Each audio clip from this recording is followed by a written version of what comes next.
দেখো তো আমার দিদি ভাই কত গোলাপ এনেছে। এই গোলাপ ফুল দিয়ে আমরা কি করবো বলো তো? গোলাপগুলো আর নষ্ট হয় না, এত সুন্দর ফুল। তাই দিদি ভাইকে বললাম, দিদি ভাই দিদি ভাই দিদি ভাই শোন শোন, আমার মাথায় একটা আইডিয়া এসেছে।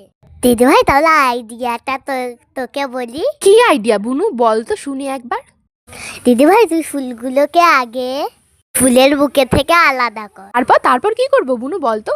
দিদি ভাই দাদা এত ব্যস্ত কেন? ফুলটা আগে খুলে নে, তারপরেই তো আইডিয়াটা বলবো।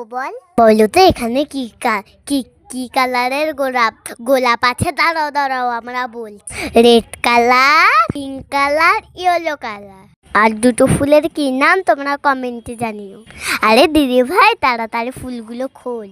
এবার একে একে ফুলগুলোকে টপে টপে সাজাই নেব। ফুলগুলোকে টপে জল দিয়ে রেখে দেবো, যাতে আরো 2 দিন ফুলটা ভালো থাকে।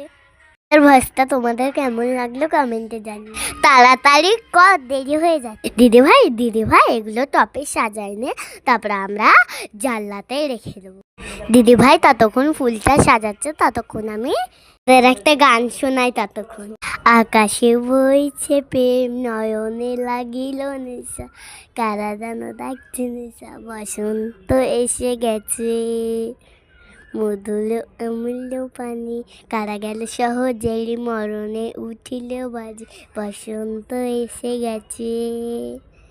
ঢাক তুমু ভুবনের ধুলি মাখা চরণে, মাথা নত করে নামো, বসন্ত এসে গেছে, বসন্ত এসে গেছে।